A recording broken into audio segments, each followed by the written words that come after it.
સાથે સાથે મિત્રો એનાથી આગળ વધીને આપણે જે શિક્ષણમાં પણ માન્ય ભૂપેન્દ્રભાઈ પટેલ સાહેબના નેતૃત્વમાં આપણે આગળ વધી રહ્યા છે. આપણું લક્ષ્યાંક છે કે આપણા ગુજરાતની તમામ શાળાઓ સ્માર્ટ શાળાઓ બને, પૂરતા ક્લાસરૂમ, પૂરતા શિક્ષકો, ટેકનોલોજીના માધ્યમથી તમામ શાળાઓને સજ્જ કરવામાં આવે એના માટેની વ્યવસ્થા માનનીય મુખ્યમંત્રી શ્રી ભૂપેન્દ્રભાઈ પટેલ સાહેબના નેતૃત્વમાં આપણે મિત્રો કરી રહ્યા છે. મને કહેતા એ બાબતનો આનંદ છે કે આજે સરકારશ્રીના મહત્વાકાંક્ષી project mission school of excellence અંતર્ગત 13,074 શાળાઓમાં 40,815 નવીન વર્ગખંડ અને 72,114 વર્ગખંડોના મરામત માટે કુલ 11,485.48 કરોડના ટેન્ડર મિત્રો આપણે કર્યા હતા.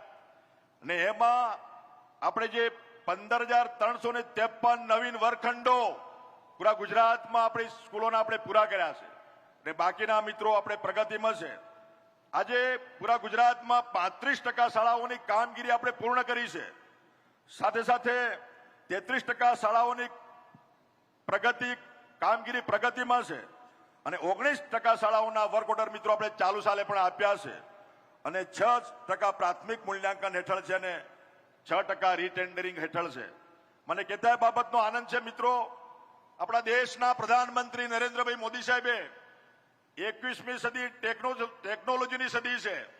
એ ટેકનોલોજીમાં આપણા બાળકો વંચિત ન રહી જાય એના માટે આપણી સરકારી શાળાઓમાં, આપણી 1 થી 12 ધોરણની શાળાઓ હોય, આપણી સરકારી શાળાઓ હોય, માધ્યમિક હોય, પ્રાથમિક હોય, કોલેજો હોય, એમાં પણ ટેકનોલોજીનો મહત્તમ ઉપયોગ થાય એના માટે તમામ વ્યવસ્થાઓ રાજ્ય સરકાર અને શિક્ષણ વિભાગ તરફથી આપણે કરી છે.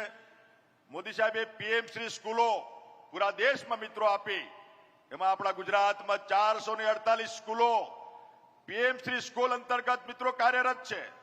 એમાં આપણે પૂરતા વર્ગખંડો, પૂરતા શિક્ષકો, સ્માર્ટ ક્લાસ, ઇન્ટરેક્ટિવ પેનલ અને કોમ્પ્યુટર લેબ આપવાનું કામ આપણે પૂર્ણ કર્યું છે. સાથે સાથે એનાથી આગળ વધીને માનનીય મુખ્યમંત્રીશ્રીના માર્ગદર્શન હેઠળ ચાલુ વર્ષે બજેટમાં આપણે ગુજરાત ગવર્મેન્ટ તરફથી બજેટની જોગવાઈ કરીને પીએમ શ્રીના સંકલ્પ સાથે આપણે અન્ય સ્કૂલોને પણ એમાં આવરી લેવાની વ્યવસ્થા મિત્રો કરી છે.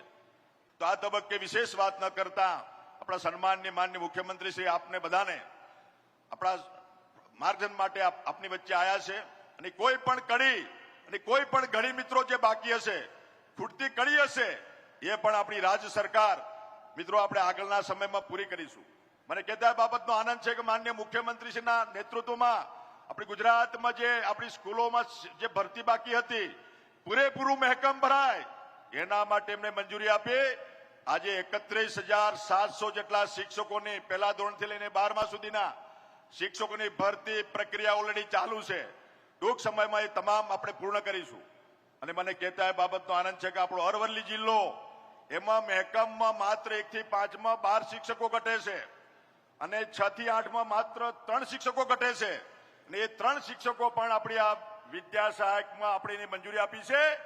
એટલે અરવલ્લી જિલ્લામાં તો 100% મહેકમ શિક્ષકોનું આપણે પૂરેપૂરું મિત્રો ભરવા જઈ રહ્યા છે. આ પણ એક ગૌરવની બાબત છે. આ તબક્કે પુનઃ સન્માનિત મંચ, ઉપસ્થિત દેવતુલ્ય વડીલો, માતા બહેનો, યુવાનો, પત્રકાર મિત્રો, મીડિયાના મિત્રો, તમારા બધાનું સ્વાગત કરું છું, આવકારું છું. બોલો ભારત માતા કી. ધન્યવાદ.